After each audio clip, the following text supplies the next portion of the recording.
France Bleu, 100% solidaire.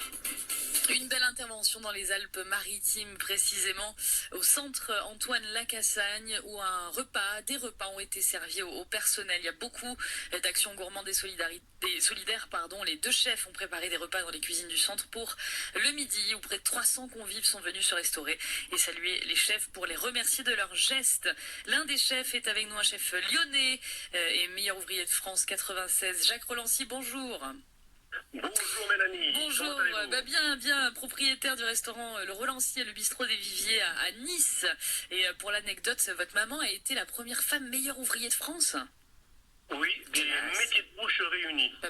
Bravo en tout cas, c'est bien. Elle a relevé un défi. D'accord. C'est-à-dire en 83, j'ai perdu de fait. Ouais. En 83, les hommes étaient un peu machos, parce que j'avais perdu mon père, et ils ne pensaient pas que nos femmes étaient capables de pouvoir fabriquer une charcuterie, c'est-à-dire le saucisson, le jambon, et j'en passe. Ouais, heureusement ça a changé. Pour faire taire tous ces messieurs, elle a passé le concours. Bravo à elle en tout cas, heureusement il y a beaucoup de femmes productrices aujourd'hui et chefs. Alors parlez-nous un petit peu de ce repas qui a été servi le 6 mai à Nice, au centre Antoine Lacassagne. Ça s'est passé comment? Pourquoi avez-vous eu envie de faire ça? Alors pourquoi? C'est déjà le professeur Baranger, qui est responsable de la Cassagne, avait des demandes multiples de tous des aides-soignantes. Alors ils se sont renseignés, mais alors, ils ne voulaient pas que les produits ou les assiettes ou les plats soient préparés chez un restaurateur ou autre et amenés au centre, parce qu'ils avaient peur de la chaîne du froid, on va dire, ou des fabrications.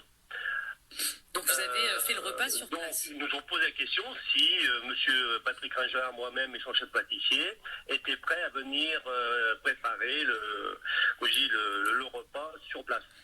Et vous avez répondu présent. C'est génial. On a répondu présent. Pour 300 personnes du personnel du centre. Qu'est-ce que vous avez cuisiné alors, Jacques? Alors, pour moi, personnellement, j'ai fait un suprême de volaille fermière tikka masala, c'est-à-dire un peu... Alors, j'ai joué énormément sur les épices pour avoir beaucoup de saveurs. Et alors... C'était simple, oui, mais on s'est adapté au matériel et aux conditions de travail que nous avions. Bien sûr. Nous ne sommes pas dans nos cuisines. Et faire à manger, comme je dis, à la carte, à l'assiette et pour 300 personnes, c'est une autre organisation. Oui. Et la cafétéria, en plus, était fermée depuis le début du confinement et ne servait que des sandwichs. Venez juste de rouvrir, tout à fait. Un dernier mot sur la réaction, j'imagine. Beaucoup de sourires, beaucoup de merci, beaucoup de baume au cœur. Alors, on a donné énormément de baume au corps, du sourire, on a réactivé des papilles, parce que tout ce personnel, non seulement ils luttent pour le bien-être des patients, mais en plus, ils leur donnent un peu de soleil, parce que en pleine pandémie, tous ces patients n'avaient pas leurs proches pour venir les soutenir. Ça, c'est important de le rappeler. Ils sont le lien, en tout cas.